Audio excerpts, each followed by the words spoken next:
G'day everybody, it's Dave from Wing Chun Mind Force. Welcome to another great bus talk. I hope you're enjoying them.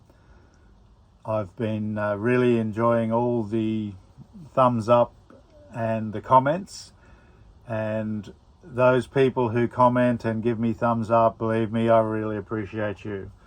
I don't take you for granted. When I see those thumbs up, I know, even though you might be talking to me, that you're supporting me.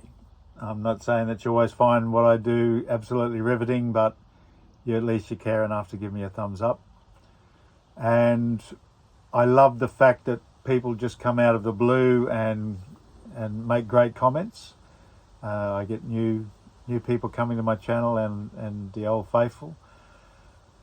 And I just wish there was some way we could all meet sometime. It's because we're sort of mostly hidden behind YouTube names. I don't even know most of your first names. I know a couple, but one day I'd like to meet you guys, and so I'll have to do some organising, find somewhere we can all meet. Anyway, today I want to talk about one of my very favourite people, a guy who, if he'd been alive, he'd now be 83. Bruce Lee Siulong. Now, I've always been an enormous fan of his, as you'd know. Been a fan since 1967 when I was a little 9-year-old primary school kid crazy about Kato in the Green Hornet and used to copy all his kung fu moves. Never heard of the word kung fu. I just thought what he did was fantastic. I probably thought it was karate back then, but rediscovered him in the mid-70s, 1975. Started seeing his movies, used to go with my sister and sometimes my brother to his movies every weekend. Just watch them over and over and over. Used to watch them at the drive-ins and collected everything I could find about Bruce. And that's how I became really interested in Wing Chun, and how I, thank God, got to meet Sifu Jim Fung, my first Sifu, direct from Hong Kong. Guy knew Bruce Lee, trained by one of Bruce Lee's teachers, Chu Shong Tin, right in the scene. So this book is from a series done by John Little. And if you don't have these books and you like Bruce Lee or interested in Bruce Lee, you must get them. They're just absolutely amazing. The Tao of Jeet Kune Do, the oldie with the black and white cover. Well, that was something fabulous at the time in the 70s when it came out, but over time it's become sort of clear that not all of it's from Bruce. A lot of it's, just his notes from fencing masters and other people. But these books are, John Little did a wonderful job just making sure it was just Bruce Lee speaking. Now, another thing that often comes up is people who don't know Bruce the way I know Bruce, even though I didn't personally meet him. They often think that he rejected Wing Chun, that he rejected Kung Fu. He went on to create something better. I've never believed that. I think he did go through a period. He was a young guy, and young guys sometimes get, dare I say it, a little bit arrogant, a little bit on themselves because of insecurity or just not really understanding what the old way was, considering that it's not very good. Same as so many people say Wing Chun's useless now, it not good on the streets or whatever. It's just, sorry once again, but for me that's just an idiotic way to think. But if you're young and you've never met real Wing Chun, I suppose it's easy enough to think that. But when you get older, you start to reserve judgment. You think, well, I don't know for sure, do I? Go and seek out somebody who's good at it and see if maybe you'll be impressed. What I want to read you is a page that Bruce wrote, and it's just great. It's about Wing Chun, but he just calls it Gung Fu. But in these early notes, Bruce, whenever he's talking about Gung Fu, he's almost always talking specifically about Wing Chun. And he says, the special features of employing Gung Fu in self-defense situations is that every movement has a flowing continuity without any dislocation. Defense is attack, attack is defense, each being the cause and result of the other. Its techniques are smooth, short, and extremely fast.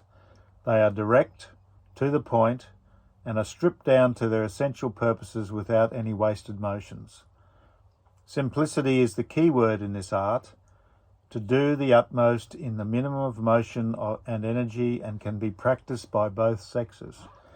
Now, that is exactly Wing Chun. What he writes there is exactly what Wing Chun is. It should be defense is attack, attack is defense, each being the cause and result of the other. Its techniques are smooth, short, and extremely fast. 1-inch punch, short range. You don't need to get a big run-up. They are direct, to the point, and are stripped down to their essential purposes without any wasted motions. So we don't go around when we can go straight. We don't do things that look flowery and fancy. We don't do extra stuff like guys punching. I don't step to the side and then I block it this way and then I strike him. 3 moves. Instead, boom. I want to attack as a defense, go straight through his attack, guard my center line, hit him, stop the fight. Short, powerful, super quick. That's what I want to do. And as I always say to you, I'm also kicking at the same time. So don't get caught up in the army all the time. Remember your legs. Super powerful, your long-range weapons, just as powerful as the arms. If you train them, they can have exactly that effortless power as the arms. And what I love is what Bruce Lee says at the end here. To do the utmost in the minimum of motion and energy. That's exactly Wing Chun. We want to do it effortlessly, softly, relaxed, conserving energy. If we do have to fight for longer than we expect, we don't get exhausted because we're not using tense muscle. And he says it can be practiced by both sexes. Now, in this day and age of female equality and female empowerment and female everything, that might seem, well, why do you need to say that? Women can kick ass as well as men, that's the idea. But even though that's true, size for size, pound for pound, but the unfortunate fact is that male animals, generally mammals, the male is always quite a bit bigger, more solid, and just tougher than the female. It's just the way we're made for our good old-fashioned function, which was to be cannon fodder, to look after the most precious members, the females and the children.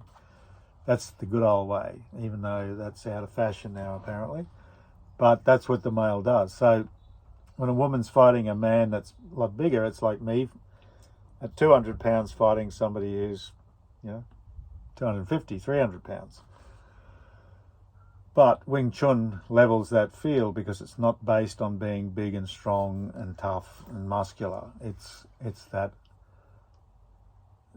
rare art that utilizes what women are really good at, which is focusing, concentrating,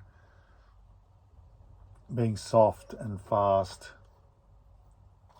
Women and men have to be trained into this, but yeah, Bruce says it straight out.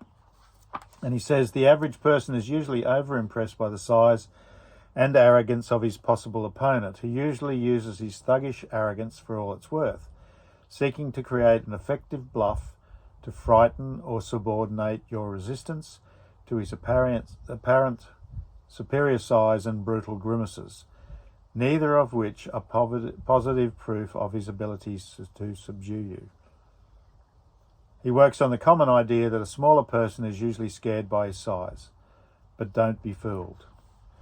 Now, I often have a bit of a joke at what I call the Blitz Face, and I respect the Blitz magazine, but the famous Blitz magazine, one of the great magazines of martial arts, but they always have Sifu's grimacing like demons, oh, I'm cracking his neck here. This is me ripping his arm out of his shoulder.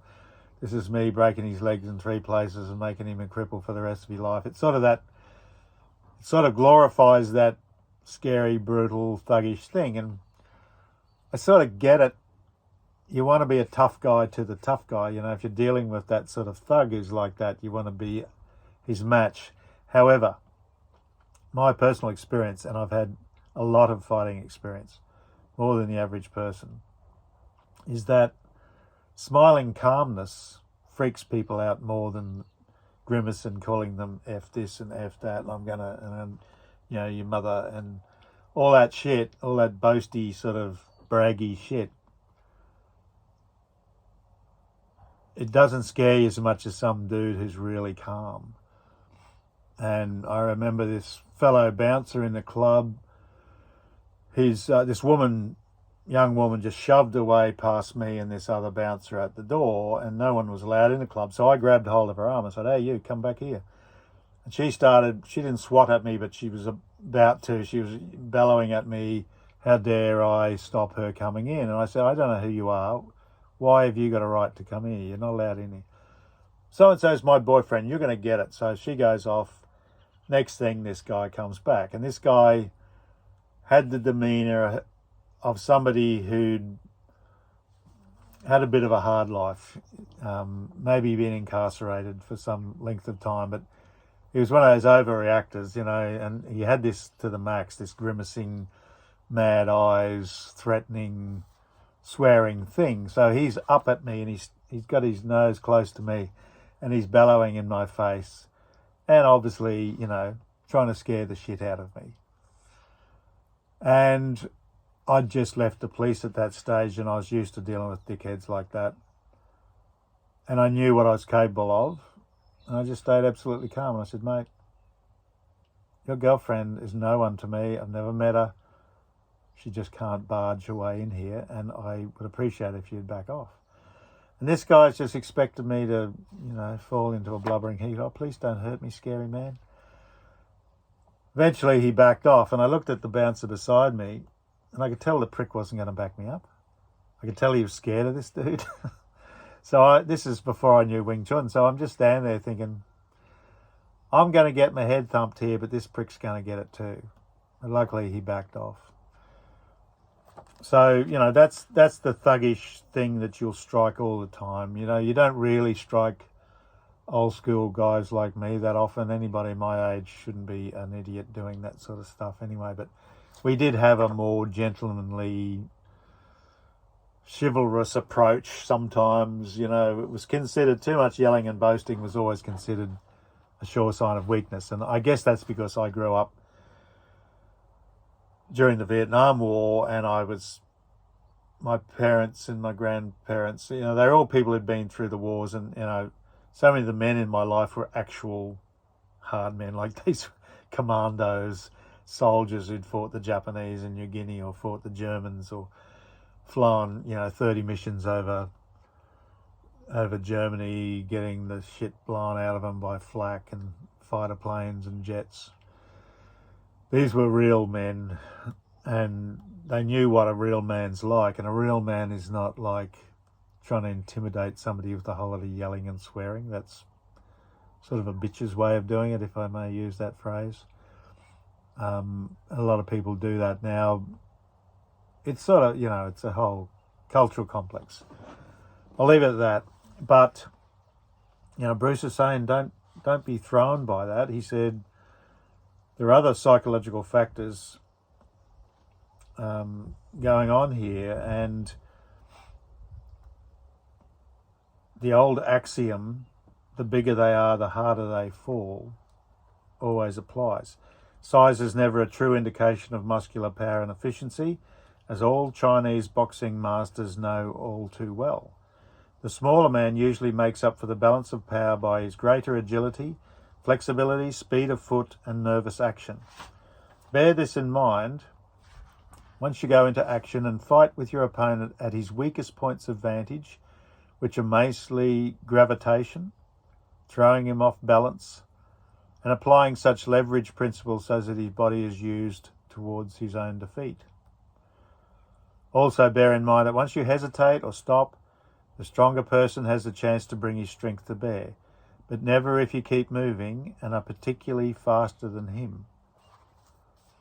Okay, so I'll leave it at that, but that's real wisdom. That's real fighting wisdom. My dad, who was a policeman, probably had a lot more fights than me, always told me, if you're fighting a big guy, don't let him get his hands on you and don't stop moving. Don't stand flat-footed and wait for him to grab you. That's why, wrestling, jiu-jitsu has its place, but God almighty, if you've ever been in the arms of a powerful person wrestling, like they're bigger than you and stronger than you, you're effed. Really, it's amazing how quickly you become exhausted. Dad taught me, and I won all my boxing fights at school by just being quick on my feet and moving around and jabbing. I just used to jab, jab, jab, jab, and then give them a good big one. And they generally gave up because they could tell I was just a far more skillful fighter than them, and they could also tell I was actually holding back. Like, that's the thing. I never tried to break people's teeth or smash their nose or break their jaw or whatever, unless, to me that was like if they escalated, started trying to gouge my eyes or bite me or something, then okay, gloves are off. But generally, just keep moving, keep alive. And that's what we teach you in Wing Chun, that the forms are flat-footed, but that doesn't mean that's how you fight. The forms are training this one body, this unified body, this short-range power, everything always being in your center, being in the whole body, but sort of, knowing how to move it. Maximum power and everything. Guarding your center line, striking from the center line, always guarding that center line. No fancy techniques. Don't open up like this and let them hit you. Always be in their way and let your legs do the same thing. Kick a kick. Somebody comes to kick you, don't think, oh, I can use a cross-arm block, or I can do this and that. By the time you start even thinking about that, he's kicked you. You see a kick coming, you just kick him. And 9 times out of the 10, you'll get through first, or you'll both hit your shins together, and it'll probably bloody hurt, but it'll hurt him too. Or you just kick his leg straight out, but easy to talk about, but it's real. These things are real, and that's why I love Wing Chun, because it's so practical, simple, effective, and you can be smaller. I'm going to leave it at that, but I did mention this in one of my videos. There's a fine young fella who trained at Shaolin at some stage who, I often agree with him and I watch him sometimes, but he's got like 1 million subscribers, I think. But he said something in one of his videos that really got up my nose, saying that women can't possibly be, as good a fighter as a man, as effective as a man. And he was having a go at Wing Chun, and maybe even at me, because I put my videos out a lot about the power for women. So I'm going to make a video having a go at him and that idea because I don't like people getting that idea. Here's the great Bruce Lee saying, it's just as effective for women as for men. That's why it's Kung Fu. It's not go to the gym and turn yourself into a gorilla. It's not, punch a punching bag till you're as fit as Muhammad Ali. It's like an ordinary person with patience and practice and dedication and intelligence, and discovering and feeling, can discover this incredible power. All right. See you later. I've got some great videos lined up. I promise I'll start making more, videos with lots of videos with him and pictures, and back in my Kwoon. Lots of things planned. So thanks for following me, and see you again.